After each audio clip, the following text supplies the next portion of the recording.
Nessa aula nós vamos explorar a iteração com arrays.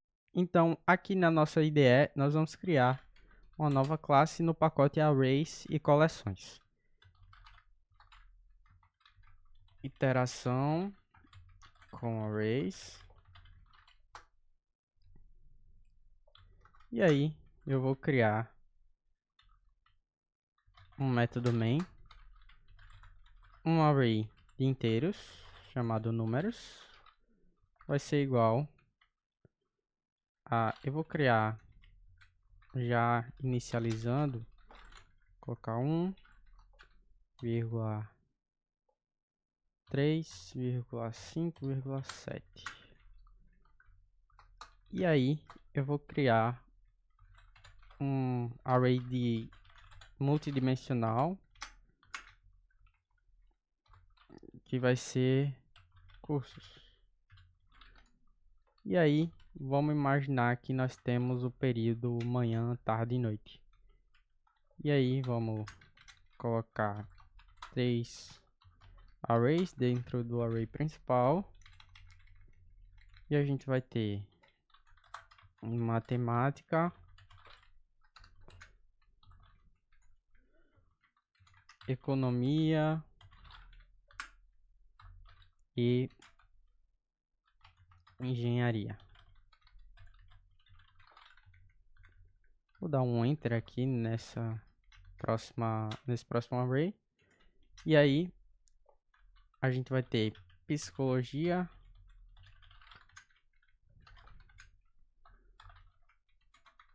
odontologia e medicina.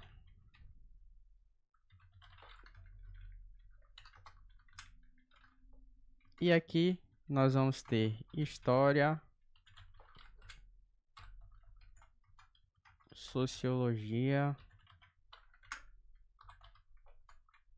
e filosofia.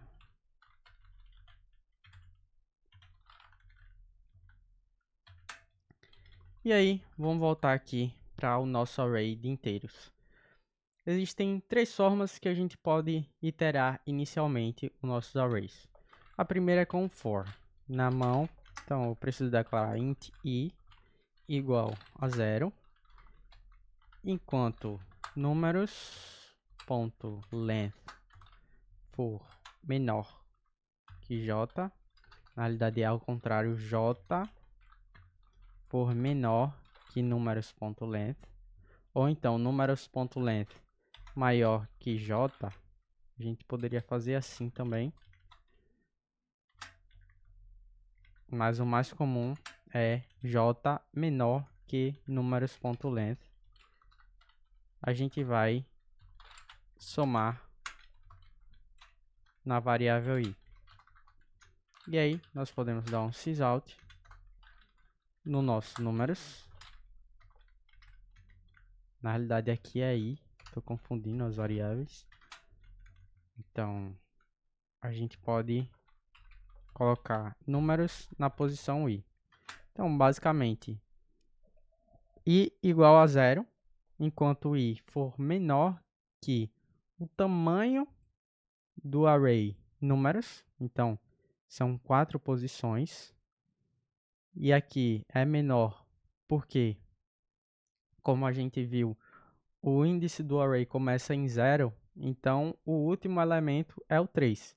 Se a gente começasse aqui com 1 e colocasse maior ou igual, isso poderia dar erro. Enquanto o i for menor que o tamanho do array, a gente vai somar 1. E a cada iteração a gente vai imprimir o array de números naquela posição que está sendo iterada. A gente pode executar aqui. Vamos colocar aqui algumas informações. System out println. Vou colocar aqui posição e concatenar i para a gente entender o código. E vou colocar aqui elemento mais o elemento. Então eu estou imprimindo i e estou imprimindo o elemento daquela posição, daquele índice. Run as Java Application. E aí você pode ver, na posição 0 nós temos o elemento 1, na posição 1 nós temos o elemento 3, na posição 2 nós temos o elemento 5, na posição 3 o 7. 0, 1, 2 e 3. E aí a gente pode alterar aqui para ver o que acontece. Vamos começar a variável i, o valor 1. Run as Java Application. E aí você pode ver que ele executou com sucesso, porém ele já começou do segundo elemento, porque ele começou da posição 1. E se eu colocar aqui um igual? Vamos rodar novamente, Run as Java Application. Você pode ver que acontece, como eu falei, o index out of bound. E aí vamos voltar, corrigir esse código aqui. Dessa forma aqui deve funcionar. E aí a próxima forma é o for each. Vou copiar aqui e ele muda algumas coisas. Para usar o for each, eu preciso declarar o tipo que aquele array guarda. Então, eu vou declarar uma variável auxiliar do tipo inteiro, número, 2 pontos, e vou indicar qual array eu quero iterar sobre. Números. Então, eu estou declarando aqui uma variável auxiliar int, número, para usar os valores, os elementos, e eu estou indicando aqui, depois dos 2 pontos, qual array eu vou iterar sobre. E aí eu posso, aqui a gente não tem mais a posição, porque é um for each, e eu posso imprimir somente números. Somente o elemento aqui. E aí eu vou comentar esse primeiro aqui. Run as Java Application. Na realidade aqui é número, sem o S. Run as Java Application. E aí você pode ver que ele imprimiu o elemento 1, 3, 5 e 7. E a outra forma é o while. Porém, o while a gente precisa declarar uma variável, assim como no for. Porém, a gente tem que declarar fora do while. Então, int index vai começar em 0. E aí, enquanto index for menor que números.length, e aí eu posso copiar essas duas linhas aqui de impressão, jogar aqui, Ctrl Shift C para descomentar, e aqui eu vou mudar para index, e aqui também vou mudar para index. E aqui, basicamente, o while faz a mesma coisa que o for. Vou executar como uma aplicação Java. E aí você pode ver que entrou em loop infinito. Essa é a desvantagem, entre aspas, do while. O while a gente precisa, depois que a gente executar, ou até mesmo antes, a gente precisa adicionar um igual o for. Só que o for já faz parte da sintaxe dele. Então, se eu declarar aqui em cima, eu pausei o programa. Se eu declarar aqui em cima index,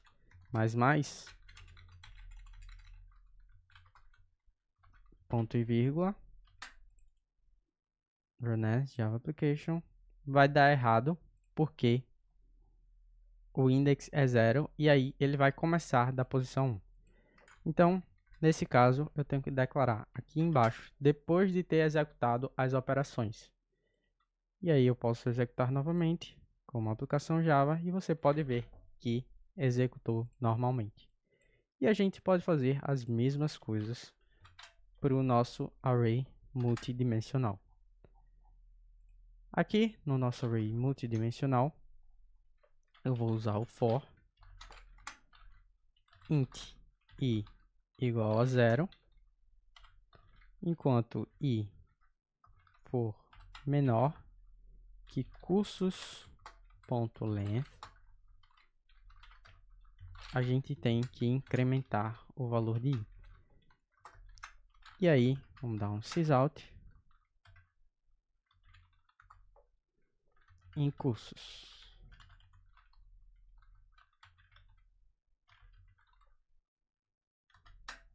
Na posição i. Vamos executar aqui, run as Java Application. E aí você pode ver que ele não imprimiu corretamente os valores, porque a gente está iterando somente sobre um array. Lembrando que o array multidimensional é um array de arrays. Então, para corrigir isso, a gente precisa criar um outro for dentro desse for. E aí, eu vou declarar uma variável int j igual a 0 também. Enquanto j for menor que cursos na posição i.length, eu tenho que incrementar o j.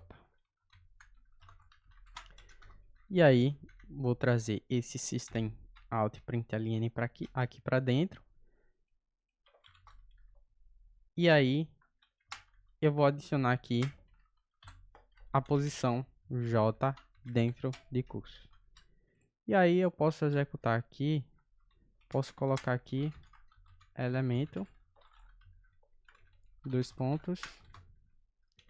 Na realidade, eu não vou colocar esse elemento. Eu vou formatar aqui de uma forma que fique mais visível para a gente. Vou dar um sysout aqui quando acabar esse último for com vazio. E aqui eu vou colocar simplesmente um print e vou adicionar aqui vírgula.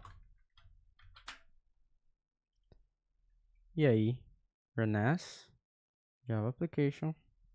E aí você pode ver que nós temos as linhas e as colunas.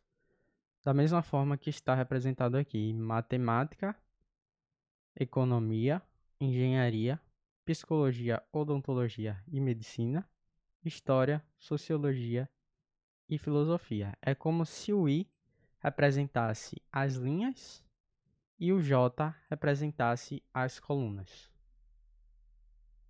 E aí eu posso fazer a mesma coisa com o for each. Daí eu vou precisar declarar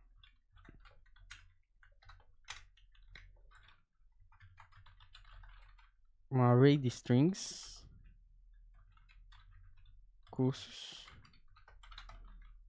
Eu vou mudar o nome dessa variável porque vai dar erro. Eu vou colocar turno. E aí eu posso fazer novamente aqui o mesmo for. Vai ser uma string que vai ser disciplina, que vai iterar sobre o turno. Vou colocar aqui turnos com S e turnos com S. E aí aqui simplesmente a gente pode imprimir disciplina. E aí eu vou comentar esse aqui, Ctrl Shift C, Ctrl S, Run as Java Application. E aí você pode ver que a gente tem o mesmo resultado. A gente consegue fazer a mesma coisa com o while. Eu vou, para ser mais rápido, eu vou copiar aqui esse aqui, vou colar aqui, Ctrl Shift C e vou comentar esse aqui, Ctrl Shift C. E aí nós temos o índice 0 e nós vamos iterar agora sobre cursos. E aí eu vou copiar aqui do for essa parte aqui.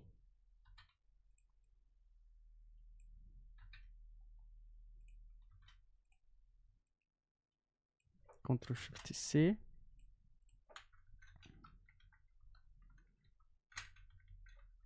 Aí eu tenho que declarar aqui outro int index2, que vai ser 0.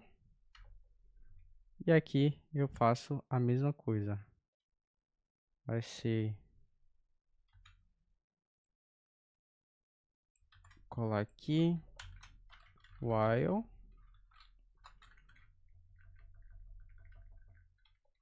na posição index.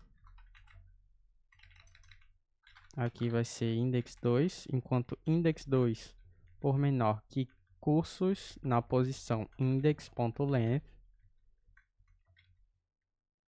a gente vai imprimir index2 aqui.